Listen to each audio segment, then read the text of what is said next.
hipotálamo, hipófisis, ovario es una unidad, es un complejo que coordina de una manera muy precisa las interrelaciones entre el sistema nervioso y el sistema endocrino. En este caso, pues, de todas las funciones hormonales del aparato genital femenino. Oye, Entonces, como vamos a ver, no se ¿sí? ve presentada y no se ve que estás cambiando. Ok, a ver otra vez. ¿Ya la ven presentada? No, todavía no. No. Ok. Denme un momento.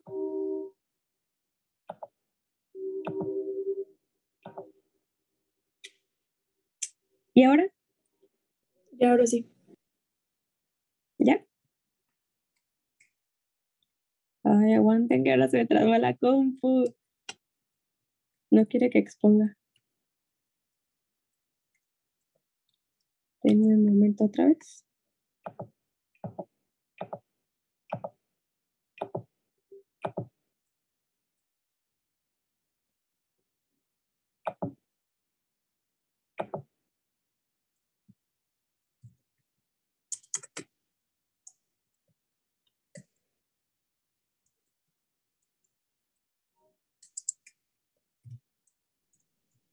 Bueno, en lo que Grecia soluciona, se le destraba tantito su compu, vamos a comentar un poquito sobre la tarea. ¿Alguien me puede decir entonces cuáles son las características para eutosia que debe de tener la pelvis?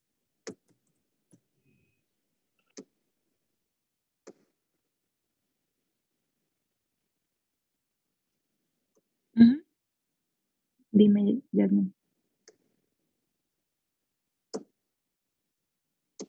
Ujú. Ciáticas.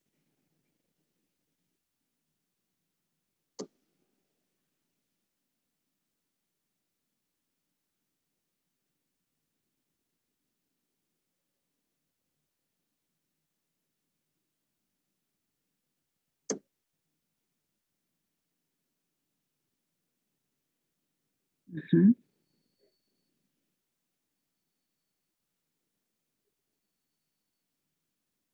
¿El conjugado diagonal o el obstétrico?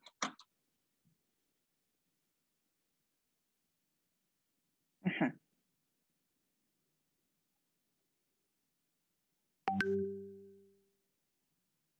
Muy bien. Gracias. ¿Alguien más?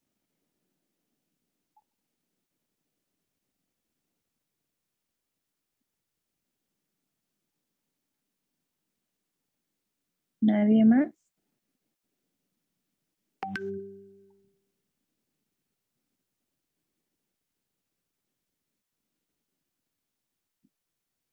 A ver, Alberto. Sí, doctora. ¿Me escucho bien? Sí. Bueno, yo había leído que en la pelvis hay varios como planos o varios como estrechamientos. Hay un estrechamiento o plano de entrada, el estrechamiento superior y el estrechamiento de salida o plano de salida. Y que también Ajá. existe entre estos dos una pelvis media o también lo conocen como estrechamiento medio. Entonces, cada uno tiene que tener pues ciertas medidas para que pues se pueda realizar una eutasia. Y yo había leído que, por ejemplo, en el caso del que el plano medio es como el plano más, pues, el que puede llegar a provocar ciertas como dificultades para el parto, porque es un espacio que se encuentra de espina ciática a espina ciática. Si no mal recuerdo, mide alrededor de 10 centímetros, 10.5 centímetros. Entonces, esto tiene pues importancia clínica y hay que tomarlo mucho en cuenta dependiendo del tipo de pelvis para llevar a cabo pues el trabajo de parto. Muy bien. Entonces, como dice Alberto, la pelvis está compuesta por tres planos, un plano de superior o de entrada, un plano medio y un plano inferior o de salida. Dependiendo hacia dónde se encuentra la presentación, en qué plano podemos tener diferentes tipos de distosia. El plano, como lo dijo Alberto, bueno, entre sus palabras, pues, en donde más se observan distocias es en el plano medio, ¿Por qué? Porque se encuentra este plano de espina ciática a espina ciática. No estoy tan de acuerdo con lo que dijo Yasmín. Hay pacientes en donde sí se puede tocar las espinas ciáticas, pero las espinas ciáticas tienen que tener ciertas características para que pueda pasar la cabeza fetal y posteriormente el resto del cuerpo. ¿Alguien leyó cuáles son las características que deben tener las espinas ciáticas para que se presente la autopsia o un parto normal sin dificultad?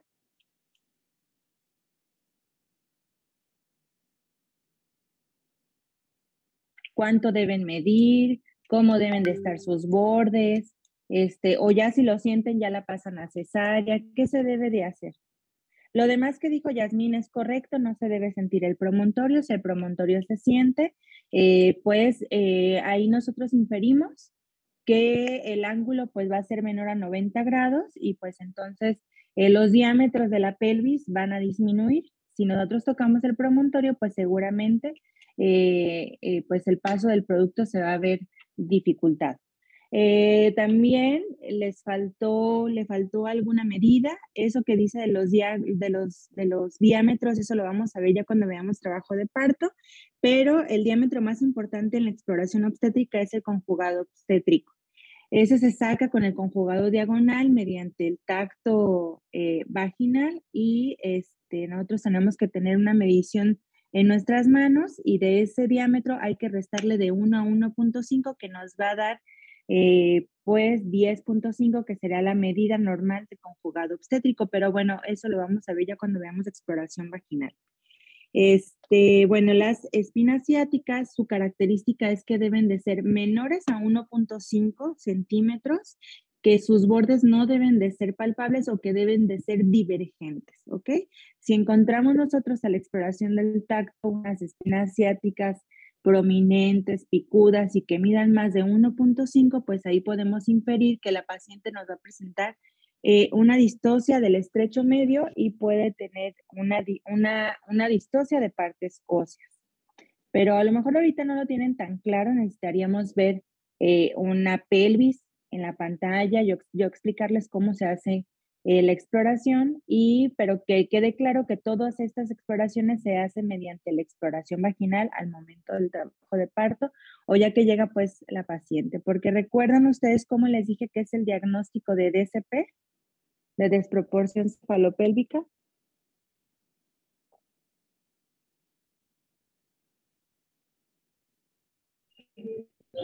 Había dicho que el diagnóstico ahora era activo por medio de pruebas de trabajo de parto. Exactamente.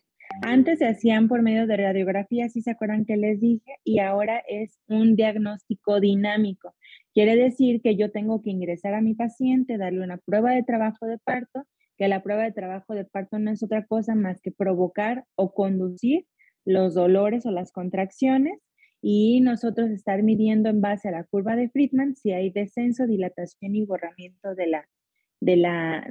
la paciente y el descenso de la presentación. Si ocurre esto, pues quiere decir que vamos bien con la vigilancia del trabajo de parto.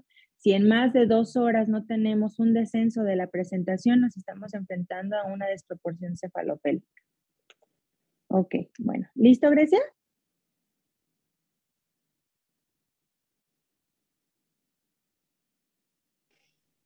Sí, ya, dime un momento en lo que entro en la compu. Ok. Sí, una disculpa. Disculpe, doctora, ¿puede repetir lo de las características de las espinas ilíacas, por favor? Ciáticas. Las espinas ciáticas deben de medir menos de 1.5 centímetros y deben de ser divergentes. Ok, gracias. Uh-huh.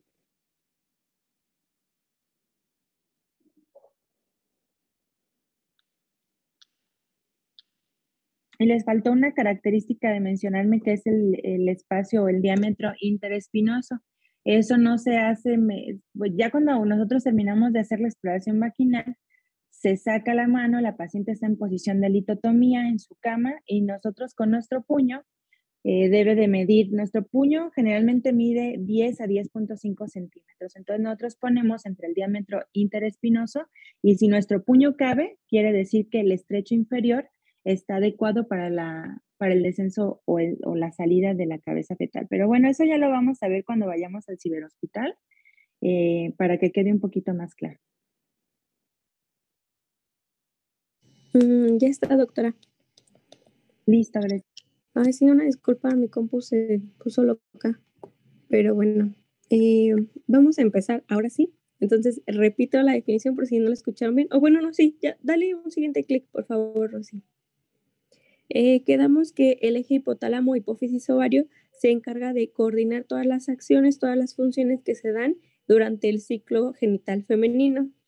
Entonces, para esto mismo vamos a definir qué es el ciclo genital femenino. Vamos a verlo más a detalle en las próximas exposiciones. Entonces, es importante que este eje quede bien comprendido para poder entender posteriormente cómo es que funcionan estas hormonas.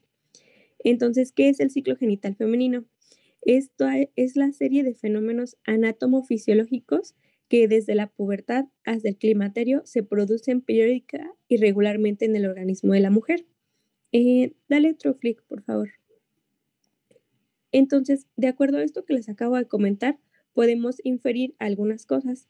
El punto número 1 es que este eje hipotálamo hipófisis ovario es un proceso que se repite de forma regular durante toda la etapa de la madurez sexual de la mujer y es un proceso que está regido por estructuras superiores. ¿Cuáles son estas estructuras? Pues el hipotálamo y la hipófisis. Les voy a explicar a más detalle más adelante.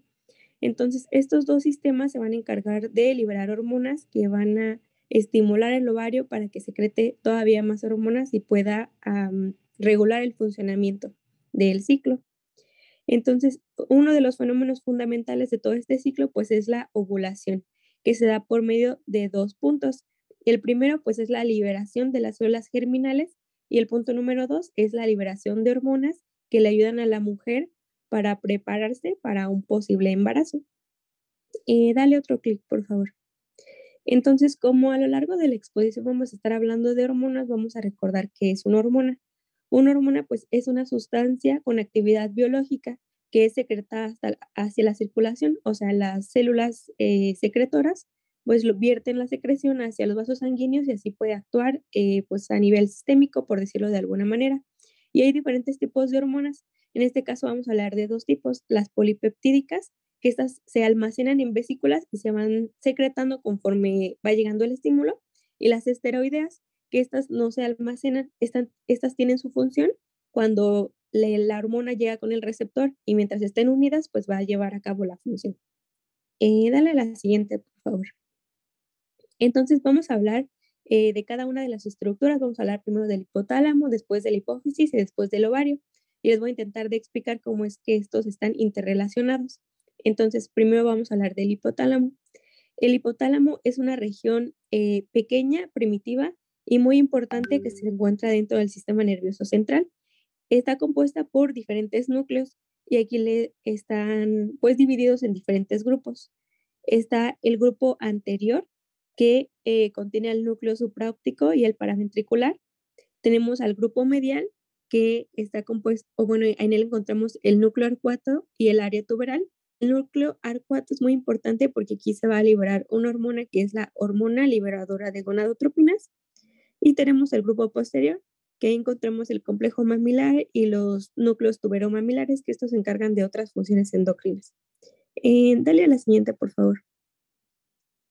Antes de hablar de los núcleos y de las hormonas que se liberan, que es lo que nos importa en este eje, vamos a hablar nada más un poquito del sistema porta hipotálamo hipoficiario. ¿Por qué es importante? Porque el hipotálamo se va a comunicar con la hipófisis, entonces lo hace por medio de plexos de capilares. Entonces, en el infundíbulo, en la parte media del hipotálamo, está irrigado por la arteria hipoficiaria superior. Entonces, esta se va a dividir y va a formar el plexo portal primario. Posteriormente van a confluir en vasos de mayor calibre y se va a formar el plexo portal secundario. Entonces, la hipófisis va a vertir las hormonas en los capilares y estos van a viajar por el sistema portal del hipotálamo a la hipófisis para comunicarse. Y este sistema de hormonas entre la hipófisis y el hipotálamo está regulado por algo que se llama up and down regulation. Esto quiere decir que si hay muchas hormonas, pues va a mandar una señal inhibitoria de la hipófisis al hipotálamo para que baje la producción. Y al contrario, si hay muy poquitas, pues va a mandar una señal que es de up regulation para que se secreten más. Dale a la siguiente, por favor. Entonces vamos a hablar nada más un poquito del grupo anterior. Aquí, como les dije, pues hay dos núcleos. En el núcleo supraóptico se secreta en mayor cantidad la hormona antidiurética, pero esto no nos interesa mucho en este momento. Y en el núcleo paraventricular se secreta la oxitocina, que esta viaja desde el hipotálamo hasta la hipófisis por las neurofisinas, que son proteínas. Ok, Entonces, aquí te voy a interrumpir un poquito. Aquí que quede claro que ya dejamos el hipotálamo y ya vamos hacia la hipófisis, y que la hipófisis se va a dividir en dos porciones, una anterior y una posterior. Y ahorita nos va a mencionar Grecia qué se libera en la anterior y qué se libera en la posterior, que es lo que a nosotros nos va a interesar para el ciclo menstrual. ¿De acuerdo?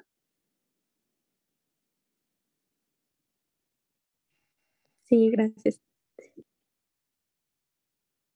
Entonces, aquí en el grupo anterior, en el núcleo paraventricular que se secreta la oxitocina, en algunas de sus funciones, pues se libera durante el coito y causa contracciones uterinas en el orgasmo. También interviene en el proceso de ovulación, desempeña un papel fundamental en el parto, también causando contracciones uterinas.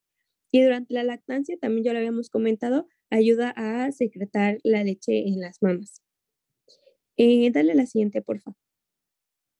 Entonces, estamos hablando ahora del grupo medial en el hipotálamo también, que entonces aquí, como les comentaba, hay diferentes núcleos, y aquí en el hipotálamo se van a secretar las hormonas liberadoras. Entonces, aquí tenemos la TRH, que es la hormona liberadora de tirotropina, la SS, que es la somatostatina, la GRH, que es la hormona liberadora de la hormona del crecimiento, la CRH, que es la hormona liberadora de la corticótropa, y la GNRH, que es la hormona liberadora de gonadotropinas, que es de la que vamos a hablar más a detalle. Dale a la siguiente, por favor. Entonces, vamos a hablar de la actividad de la GNRH. Entonces, les repito, la GNRH o la hormona liberadora de gonadotropinas se libera en el hipotálamo. Estamos ahorita en el hipotálamo. Y esta hormona va a actuar sobre la hipófisis para que se liberen las gonadotropinas. ¿Y cuáles son las gonadotropinas? Pues la hormona luteinizante y la foliculoestimulante. Entonces, del hipotálamo se manda esta señal a la hipófisis. Entonces, ¿cómo actúa la hormona liberadora de gonadotropinas?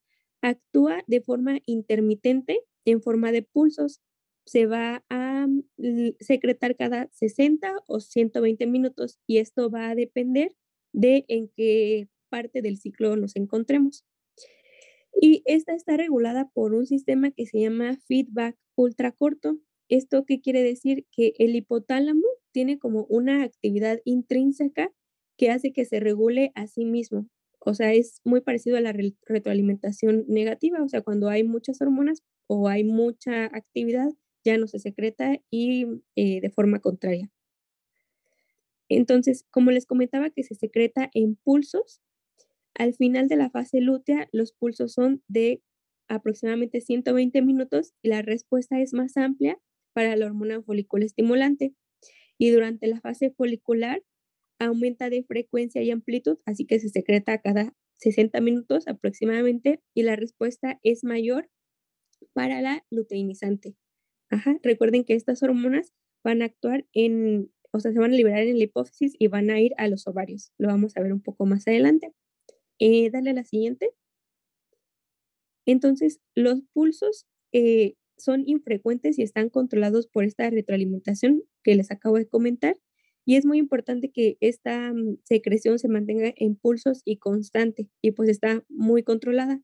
Se dice que la liberación pulsátil, cuando es rápida, estimula más a la luteinizante, y cuando es más lenta, va a favorecer a la secreción de la foliculoestimulante. Un punto importante es que recuerden que estamos hablando del hipotálamo, y el hipotálamo tiene muchas aferencias de otros núcleos, del sistema límbico, incluso de la corteza cerebral.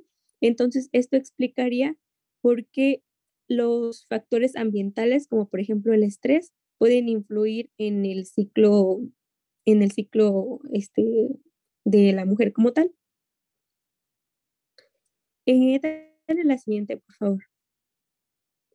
Entonces, ahora sí vamos a hablar de la hipófisis. Entonces, nada más como para recapitular, no quiero ser muy repetitiva, pero siento que en este tema puede ser un poco difícil que nos confundamos. Entonces, les recuerdo, en el hipotálamo, en la parte media, se libera la hormona liberadora de gonadotropinas y va a actuar en la hipófisis.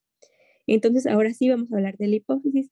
La hipófisis tiene una parte anterior llamada adenohipófisis, que es donde se secretan la mayoría de todas las hormonas, como la hormona del crecimiento, la prolactina, todas esas se secretan en la adenohipófisis.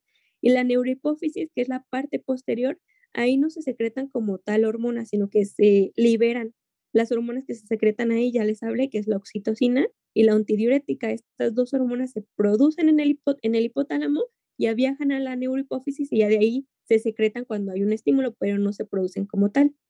Ahorita vamos a hablar como tal de la adenohipófisis, que también se dividen en grupos. El grupo 1 se libera la hormona foliculoestimulante, de la luteinizante y la tirotropina. En el grupo 2 se libera la prolactina y la hormona del crecimiento, que la hormona del crecimiento tiene una función en el mantenimiento del cuerpo lúteo gravídico. También lo vamos a ver después. Y el grupo 3 se libera la hormona adenocorticotropina y la melanotropina. Dale otro clic, por favor. Entonces, vamos a hablar de las gonadotropinas que se producen aquí en la adenohipófisis. Entonces, estas controlan la producción de gametos y la función endocrina de las gónadas, en este caso, pues, de los ovarios. La hormona foliculoestimulante o estimulante de los folículos tiene un peso molecular de 33.000 y tiene una vida media de 4 horas. Por otra parte, la hormona luteinizante tiene un peso molecular de 28.000 y tiene una vida media menor. Esta tiene una vida media de 1 hora. Y como les había comentado ya anteriormente, pues su síntesis y liberación están reguladas por la hormona liberadora de gonadotropinas. Entonces, como les comentaba, estas son hormonas. Entonces, las hormonas se deben de unir a su receptor para poder llevar a cabo su función. Entonces, ¿dónde tiene los receptores la hormona foliculoestimulante? Pues en las células de la granulosa, en el ovario.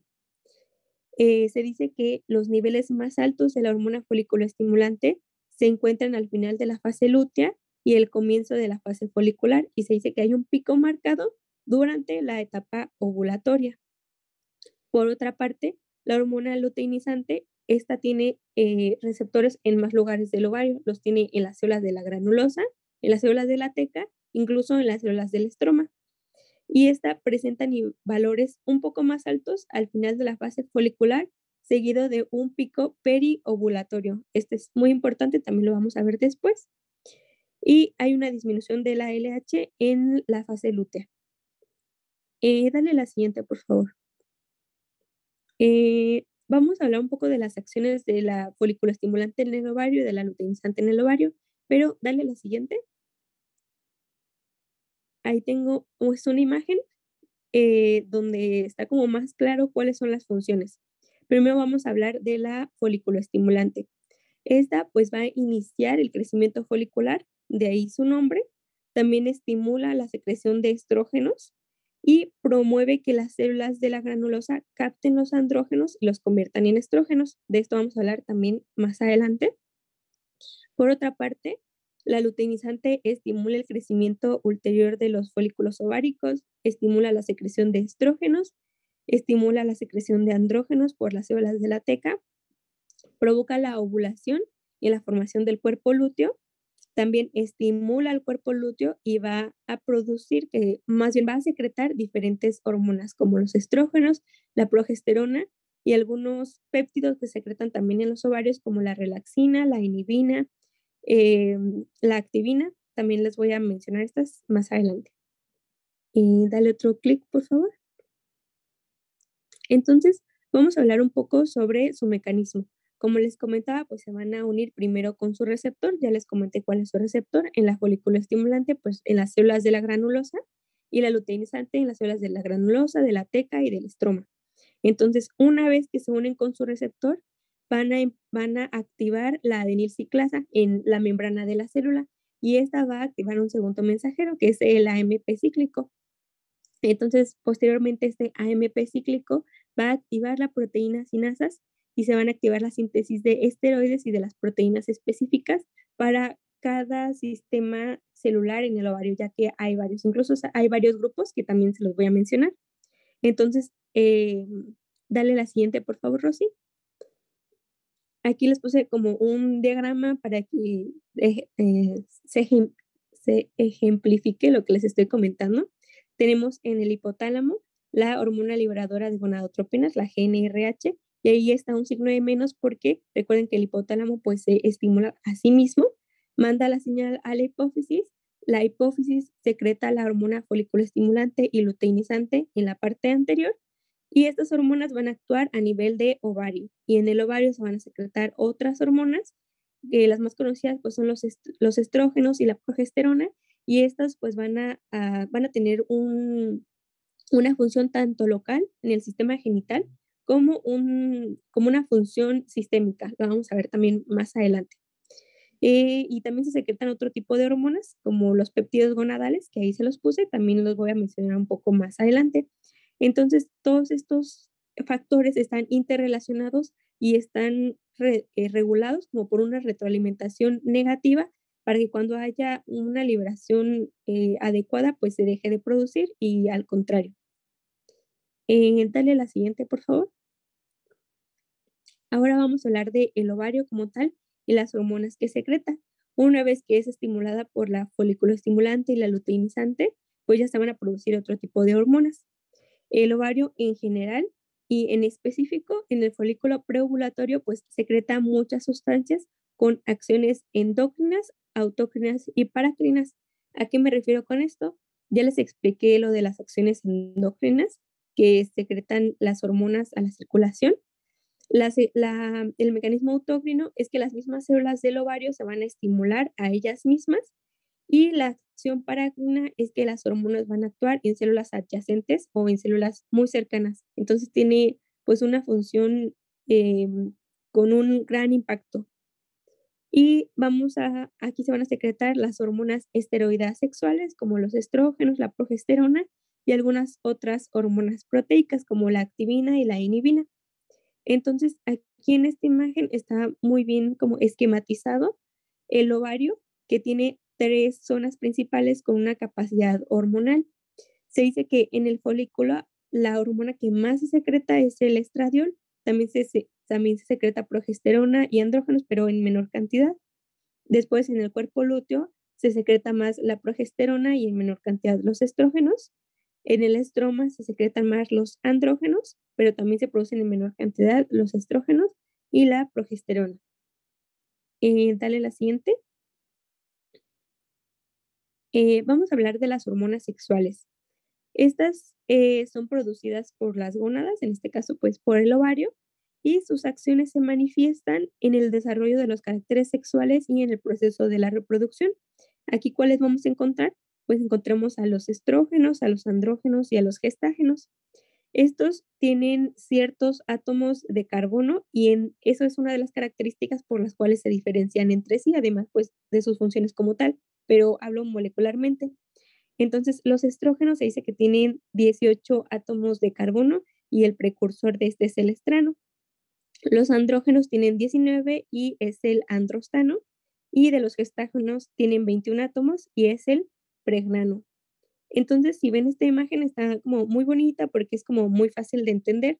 Si empezamos desde abajo, dice en el cerebro, y nos aparece la LH y la FSH, y pues ahí nos pone como su principal función. Por ejemplo, la LH pues facilita la ovulación y la FSH estimula la producción de folículos. Entonces, estas viajan a sus receptores en los ovarios, ahí en el sistema genital femenino, y ahí se producen estrógenos y progesterona. Los estrógenos son importantes tanto en el desarrollo sexual como en el desarrollo reproductivo, y la progesterona va a ayudar o facilita la implantación del óvulo fecundado. Entonces está como muy esquemática. Dale a la siguiente, por favor. Vamos a hablar primero de los estrógenos, que pues ya como ya comentamos es una hormona que se libera en los ovarios. En su parte molecular, pues posee un anillo aromático en el anillo A y un grupo hidroxilo en la posición C3. El estrógeno por excelencia, el que tiene una actividad más potente, el que más se secreta, es el estradiol. El estrógeno secundario, por decirlo de alguna manera, es la estrona y esta se produce tanto en el ovario como en el tejido graso. Y el estriol se dice que tiene una muy baja potencia biológica, es como los estrógenos terciarios, por decirlo así, pero estos se presentan o están muy aumentados durante el embarazo. Y la producción diaria pues va a variar dependiendo la fase del ciclo. Por ejemplo, en la fase folicular precoz se encuentra en 30 a 50 microgramos al día, en la fase preovulatoria de 300 a 500 microgramos y en la fase lútea de 200 a 300 microgramos. Dale la siguiente. Vamos a ver que la función de los estrógenos son muchos. Entonces vamos a mencionar algunos de ellos, los más importantes. Se encarga del crecimiento de los órganos genitales femeninos y de su trofismo, tanto como del útero, las trompas, de todos estos cambios que hay durante el ciclo. También se encarga del desarrollo de las mamas y de los caracteres sexuales secundarios. Durante la pubertad también se encargan los estrógenos como de situar la grasa corporal en ciertas zonas, como por ejemplo en los muslos. También en las transformaciones durante la fase folicular, en el endometrio y en el moco cervical. Hace que el moco cervical sea muy filante y esto hace que los espermatozoides pasen con más facilidad. También el útero aumenta de tamaño y prolifera el endometrio.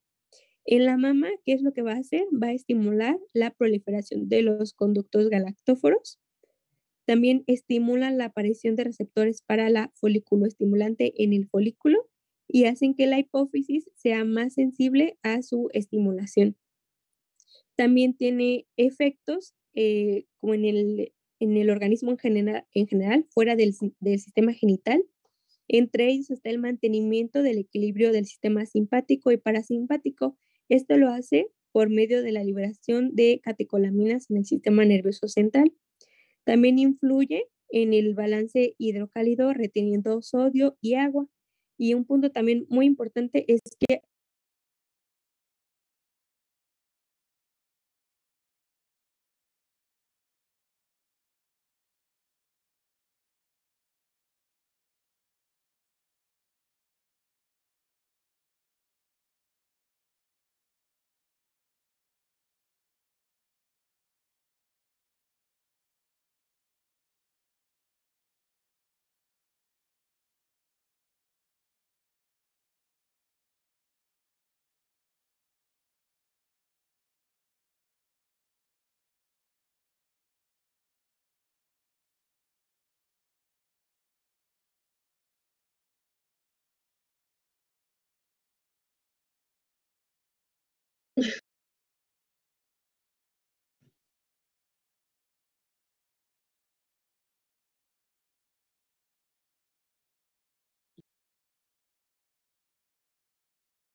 Rosy, ¿me ayudas a presentar, por favor? Gracias.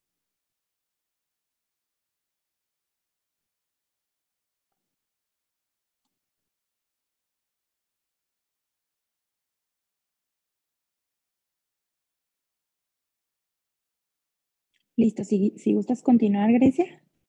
Ok, gracias. Me quedé en el metabolismo de calcio, limitando la reabsorción ósea. Este va a inhibir a los osteoclastos para que no hagan como tal la resorción ósea. También tiene funciones en la circulación y en la coagulación sanguínea. Mantiene el trofismo de la piel femenina y tiene efectos sobre el perfil lipídico. Se dice que reduce los niveles plasmáticos de la LDH e incrementa los del HDL. Ajá. Dale la siguiente, por favor. Hablando de los andrógenos, estos, pues, como les había comentado también anteriormente, son esteroides de 19 átomos de carbono. Y estos, para ser bioactivos, se deben transformar en la dihidrotestosterona, que tiene una potencia 5 veces mayor que la testosterona como tal. Y la concentración en plasma en una mujer varía de los 250 a 800 picogramos por mililitro, y esto es unas 10 veces menor de lo que es de los niveles normales en un hombre. Entonces, la androstendiona se produce 2.5 miligramos en la fase folicular precoz y 4.5 miligramos en la fase preovulatoria. Este es un precursor periférico para su transformación tanto en testosterona como en estrona y en estradiol. Lo vamos a ver en una o dos imágenes adelante. Y esto pues influye como pues se transforma como tal, pues actúa en el desarrollo folicular, también en el metabolismo de los huesos, inhibe también la resorción ósea y también se dice que tiene una función cognitiva y sexual. Dale la siguiente. Ahora, en los gestágenos, la única hormona natural como tal, pues es la progesterona, que esta es producida en grandes cantidades tanto por el cuerpo lúteo como por la placenta. Y esta se produce en pequeña cantidad en el folículo preovulatorio y en el cuerpo lúteo, que esta es una cantidad de 25 miligramos diarios. Y si lo comparamos con los picogramos que se producían de los estrógenos, incluso de los andrógenos, pues 25 miligramos es una dosis grande, por decirlo de alguna manera, y esto se debe a que su vida media pues es muy corta, es más corta que las anteriores y su potencia no es tanta, por eso se tiene que producir en mayor cantidad. Y esta tiene receptores en el útero, en el endometrio y en las mamas.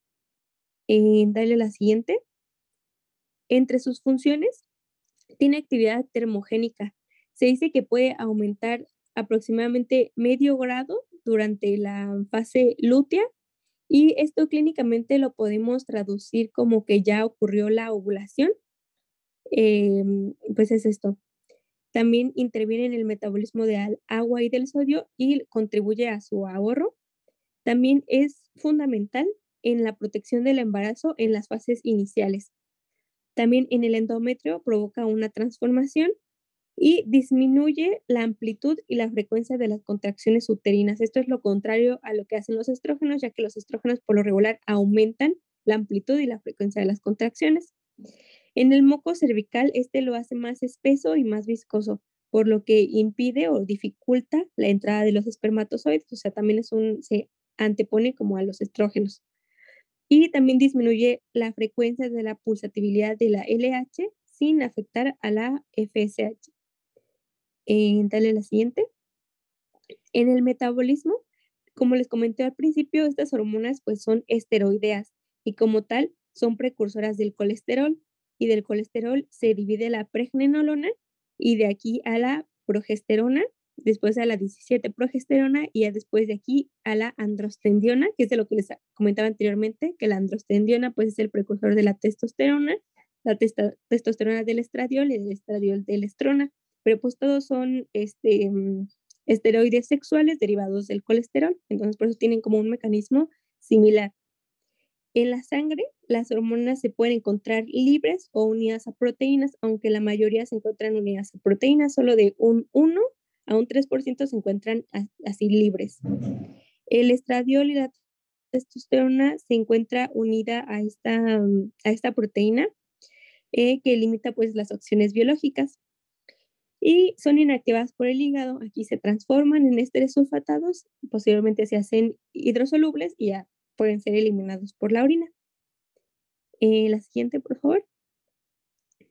Y finalmente, las hormonas proteicas ováricas, aparte de los esteroides sexuales que se producen, que son los que ya les comenté, pues se producen ciertas proteínas que conforman un sistema regulador intraovárico. Entre las sustancias que podemos encontrar aquí, pues hay factores de crecimiento, citocinas y neuropéptidos. Entonces, estos se dividen en grupos.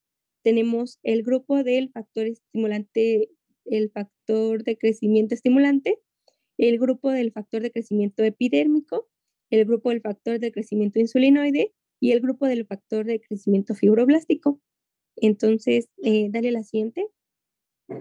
El factor de crecimiento transformante, este se expresa en las células de la granulosa, de la teca y del ovocito, y aquí encontramos 4 principalmente. Entonces, si recuerdan, estamos hablando de que el hipotálamo secreta la hormona liberadora de gonadotropinas, pasa a la adenohipófisis, se secreta la FSH y la LH, llegan al ovario, pero el ovario se comunica también con la hipófisis y con el hipotálamo por medio de estas sustancias, o sea, están todos conectados.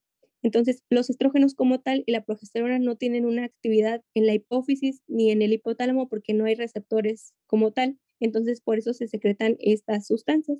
Por ejemplo, la inhibina en la granulosa, que se encuentra en las células de la granulosa, su función es inhibir selectivamente la secreción hipofisiaria de la hormona folículo estimulante. La activina, por el contrario, va a aumentar la secreción de la hormona folículo estimulante y pues su síntesis y su liberación en general en las células de la hipófisis. La folistatina tiene una función muy similar a la inhibina, ya que actúa como un factor ligador de la activina, así impidiendo la actividad biológica de esta hormona. Y finalmente tenemos la relaxina, que esta se dice que relaja el útero, inhibiendo las contracciones del miometrio. También en algunas literaturas comentaba que aumenta la flexibilidad de la sínfisis del pubis, pero esto lo dejo como subjetivo porque en algunos lugares decía que esto de la flexibilidad de la sínfisis del pubis era solo en ratitas de laboratorio y en otros libros lo dejaban nada más así, entonces pues lo dejó abierto. Y dale la siguiente. En los otros grupos de las proteínas ováricas, pues tenemos el grupo del factor de crecimiento epidermoide, que este actúa sobre las células de la granulosa y induce que se proliferen y se diferencien. Y en el grupo del factor de crecimiento insulinoide, estas son reguladores parácrinos. Se dice que el tipo 2 es el más importante, ya que aumenta la respuesta de las gonadotropinas aquí en el sistema genital femenino. Y finalmente, el grupo de crecimiento de fibrinoide actúa como estimulante en la reduplicación de las células mesodérmicas y ectodérmicas, pero se dice que su papel es poco conocido. Y darle la siguiente, pues ya, esto es todo de mi parte. No sé si tengan dudas o quieran que repite otra cosa. ¿Alguna duda?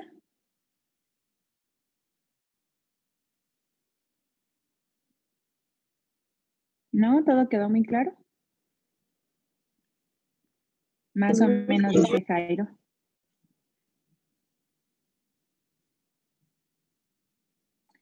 Bueno, pues felicitarte, Grecia, estuvo muy bien tu presentación. Nada más vamos a mejorar un poquito las citas bibliográficas, pero en conclusión todo estuvo muy bien. Creo que estuvo resumido porque, como ustedes vieron, es un tema muy amplio que si se van a todas las literaturas no solamente vienen 3, 4 hojas, sino que es hablar de los factores liberadores, es hablar de las mismas gonadotropinas. Lo único que ustedes tienen que saber es lo que ella nos mencionó, no tienen que entrar tan a fondo, saber que este es un eje que está regulado por una retroalimentación, pues puede ser negativa. ¿Por qué negativa? Bueno, porque si se está liberando de manera adecuada estrógenos y progesterona, el ovario con sus diferentes mediadores mandan la señal a la hipófisis y después de la hipófisis mandan la señal al hipotálamo para que se deje de secretar hormona liberadora de estas gonadotropinas. Ustedes nada más tienen que entender pues que el hipotálamo es quien libera esta hormona liberadora. Posteriormente llega a la hipófisis y en la hipófisis pues se van a secretar la FSH y la LH y las funciones que estos tienen. Y posteriormente viaja la FSH y la LH, manda señales al ovario para que se secrete de manera adecuada, pues estrógenos y progesterona, dependiendo del momento del ciclo ovárico y del ciclo, y que el ciclo folicular ovárico y folicular van de la mano con el ciclo endometrial y con el ciclo menstrual, que son cosas totalmente distintas, pero que van de acuerdo con la liberación de estas hormonas. Ok. Entonces, ¿tienen alguna duda?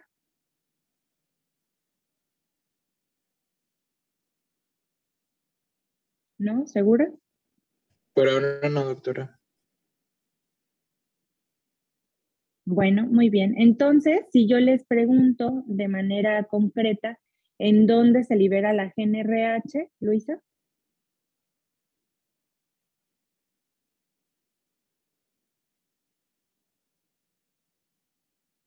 Sale de los núcleos arcuatos Del núcleo y 4, ya ¿en después dónde? en la adenohipófisis es donde se van a liberar en el hipotálamo.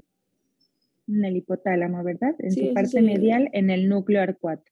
Ahí se libera la GNRH, que es la hormona liberadora de gonadotropinas. Aimee, si yo te pregunto, ¿cuáles son las gonadotropinas? ¿Qué me contestas? La luteinizante y la foliculoestimulante. Ok. Entonces, las gonadotropinas es la FSH y la LH. ¿De acuerdo todos? Bueno, entonces ahora vamos a hablar de la hipófisis. La hipófisis se va a dividir en dos. ¿Cómo es esta división, Christopher? En adenohipófisis y en neurohipófisis o hipófisis posterior.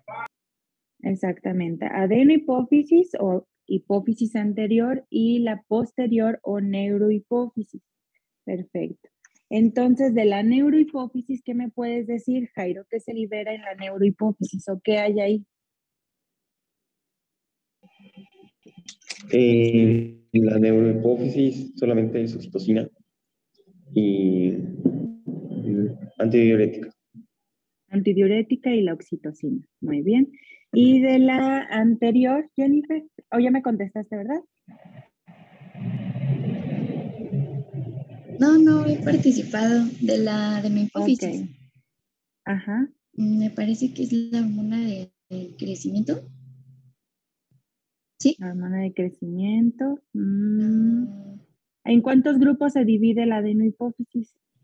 Más fácil. ¿Cómo que en 4 grupos? ¿En 4? No, ¿cómo cuántos grupos dijo? Ajá. La adenohipófisis se divide en grupos y Grecia nos mencionó algunos. No lo recuerdo, perdón. ¿No? Isabel.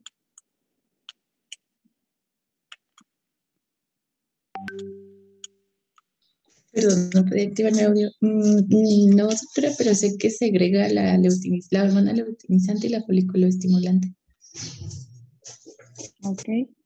Bueno, Grecia nos mencionó que se divide en 3 grupos principales. El grupo 1, esto es bien importante que lo recordemos o que ustedes lo recuerden para ciertas patologías ginecológicas.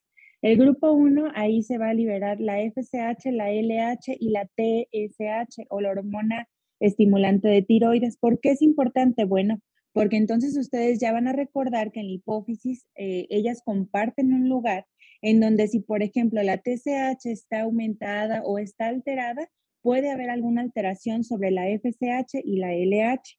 De acuerdo con esto, en la clase pasada o en las clases pasadas mencionábamos que si alguna paciente tenía alteración en la tiroides como el hipotiroidismo, sabemos que estas pacientes cursan con problemas de fertilidad porque, bueno, entonces ustedes ya saben, porque comparten un mismo grupo en la hipófisis y que va a alterar la liberación de la FSH y de la LH respectivamente. ¿Ok? Otro grupo es el grupo número 2, en donde pues vamos a encontrar la prolactina. Esta es dentro de los cuales son los grupos más importantes que deben de conocer en la hipófisis. Entonces, saber que está la FSH, la LH, la TSH y la prolactina en la hipófisis de que comparten cierto lugar y que si hay alguna alteración tanto de la prolactina como si de la TSH, pues puede haber alteraciones sobre la liberación de la FSH y de la LH y con esto, pues ya ustedes saben que si se van al ovario, pues va a haber alteraciones de los folículos y de los estrógenos y la progesterona. Bueno, entonces la FSH, ¿en dónde tiene su receptor? Luis David, ¿a dónde llega? ¿En dónde actúa?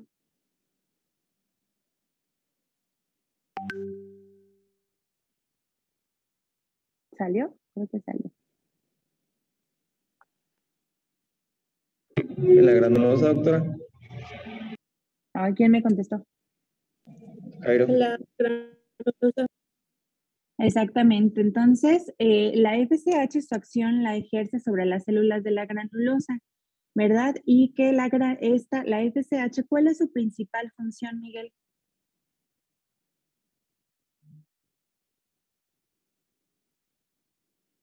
Pues es la folículo, pues estimula el folículo, principalmente. Estimula, ¿cómo?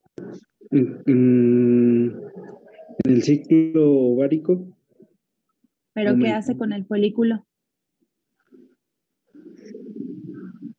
Lo va madurando. Lo va madurando, más o menos. La FSH lo que hace es ayudar al crecimiento folicular. De esta manera, una vez que crece el folículo, pues va tomando ciertas características y pues después de estas ciertas características va a haber liberación de otras sustancias. Pero en grandes rasgos, ayuda al crecimiento folicular. Ajá. Y de esta manera a la secreción en gran cantidad de estrógenos. Alberto, ¿cuál es el principal estrógeno del ovario? O que va a producir el ovario en gran cantidad.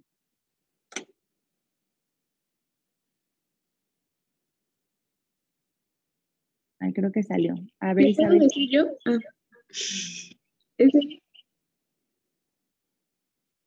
Es el estradiol. Ay, Dios. Sí. Entonces, el estradiol es el principal estrógeno que vamos a ver, o sea, que su producción va a ser en mayor cantidad. También nos mencionó Grecia el estriol, que el estriol, ¿en qué momento de la vida se produce con mayor frecuencia, Cindy? ¿En la menopausia? No. Estriol. ¿Es durante la pubertad o el embarazo? No. Ay. Si no es una, es otra. Lotería. Pues sí, es en el embarazo. Estriol, ¿verdad? ¿Cómo está la pancita de la embarazada redonda, verdad? Estriol, embarazo. Estrona, Jimena. ¿La estrona en qué momento de la vida de la mujer se produce con mayor cantidad o en mayor cantidad? No recuerdo, doctora. ¿No recuerdas? Esa sí es en la menopausia, ¿verdad? Entonces, estrona, señorona, ¿verdad? Ustedes no son señoronas, ustedes están produciendo estradiol, ¿verdad? Porque son jóvenes. Entonces, estradiol, pacientes jóvenes en edad reproductiva. Estrona en edad menopáusica, ¿verdad? La señorona. Y el estriol en la embarazada. ¿Ok? Y bueno, pues también el feto puede producir cierto estrógeno que aún está en investigación. Eso no creo que se los vayan a preguntar, pero es el estratiol. Ese es un estrógeno que se produce solamente en el feto, pero pues es muy, muy, muy lenta esta investigación, pero se menciona en algunos artículos. Bueno, muy bien. Y la LH nos mencionó Grecia que pues tiene acción casi en todo el ovario, ¿verdad? En el estroma, en la corteza, en la granulosa. Pero ¿en dónde es donde tiene mayor acción? ¿En qué lugar?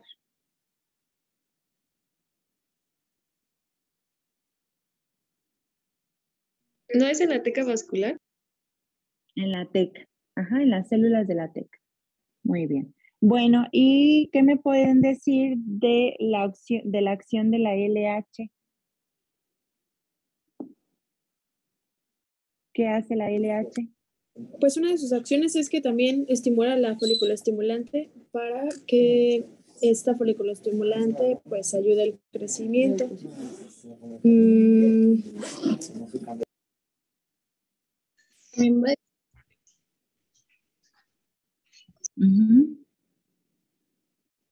O sea que si, a ver, explíquenme, ¿qué quiere decir ulterior?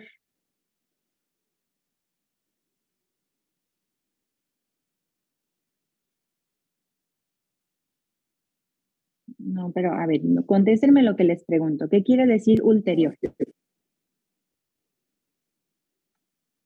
¿Perdón?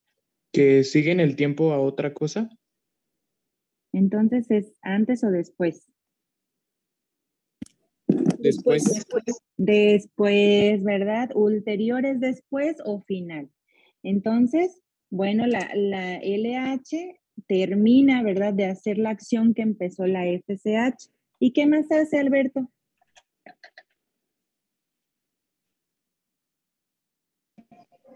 Favorece a la ovulación. Favorece a la ovulación, ¿verdad? Porque necesitamos un pico de la LH, pues periovulatorio, para que el folículo que ya maduró, que ya creció, pues se puede expulsar. Muy bien. ¿Y qué otra cosa hace? ¿Alguien más? Forma el cuerpo lúteo también y lo mantiene. Mantiene el cuerpo lúteo. Muy bien. El cuerpo lúteo se forma cuando se expulsa el ovocito, ¿verdad? Ahí se forma el cuerpo lúteo.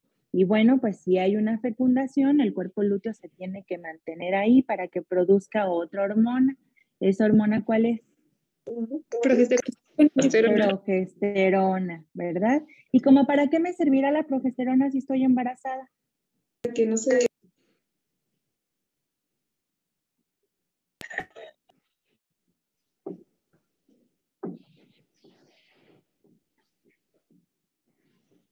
Es para evitar que ¿Para qué qué? para evitar que se desprenda el endometrio funcional también al momento de la implantación. Para evitar que se desprenda el endometrio funcional. Entonces, ¿hará que se pegue ¿cómo se llama? El embrioncito o la mórula o lo que ustedes quieran? ¿O qué hace? Así en sus palabras, hagan de cuenta que yo soy la paciente y que ustedes me van a explicar. Yo les pregunto, a ver, doctores, es que yo tengo duda, no sé qué es la progesterona, ¿como para qué me ayuda?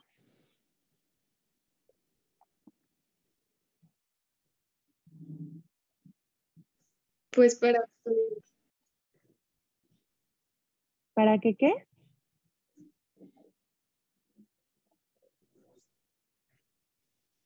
Exacto, evita que se desprenda su bebé, señora, me van a decir. Pero ¿cómo se va a desprender? Ah, bueno, pues es que la progesterona es una hormona que va a producir una estructura que se encuentra en el ovario que se llama cuerpo lúteo. Este cuerpo lúteo va a funcionar por las primeras 12 semanas aproximadamente de su embarazo y va a producir progesterona. La progesterona no es otra cosa que una hormona en pro de la gestación. ¿Qué quiere decir en pro de la gestación? A favor de la gestación, ¿verdad? Esta hormona entonces va a permitir que las primeras semanas su embarazo vaya de acuerdo a la evolución normal. Eso es lo que hace la progesterona. Y después de las 12 semanas, ¿cómo va a mantener mi embarazo si ya el cuerpo lúteo ya no va a haber progesterona? ¿Alguien sabe?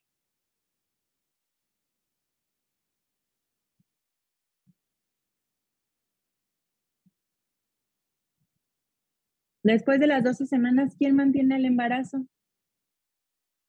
la gonadotropina periódica. No, la gonadotropina. Esa es otra historia. Esa es otra historia, Luz. O sea, ya les dije que el cuerpo lúteo hacia las 10, 12 semanas va a producir progesterona, ¿verdad? Más o menos. Y entonces, después de que ya el cuerpo lúteo se atrofió, ya no existe, ya desapareció, ¿quién va a producir progesterona o ya no se ocupa la progesterona? ¿No es la placenta? ¿O no tiene algo que La ver? placenta, sí, tiene que ver, mucho que ver. Muy bien, pero la gonadotropina coriónica humana, fracción beta, es otra historia, que después lo vamos a ver. Bueno, pues, ¿qué más? ¿Qué más? Creo que de momento es lo que podemos resumir de la plática de Grecia. Estuvo muy bien, Grecia, te felicito. ¿Tienen alguien alguna otra duda? ¿No? ¿Todo va quedando bien? ¿Claro? ¿Hasta ahorita?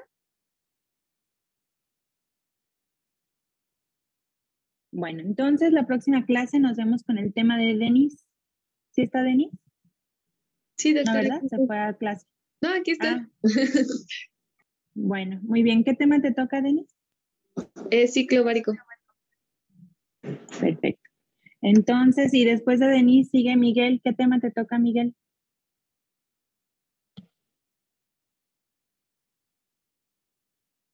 Perdón, doctor, estaba aquí con unas alumnas. Me toca lo del desarrollo del endometrio, me parece. Ciclo, Desarrollo del endometrio. ciclo. Se me fue el nombre, perdón.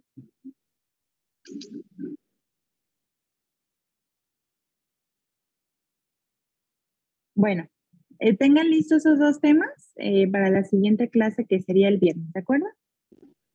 Ciclo endometrial, perdón. Ciclo endometrial. Bueno, muy bien. Entonces nos vemos el próximo viernes. Gracias. Muchas gracias, doctora. Nos vemos. Hasta Gracias, luego. doctora. Bye. Gracias, doctora, nos vemos. Bonito día. Bye, bye.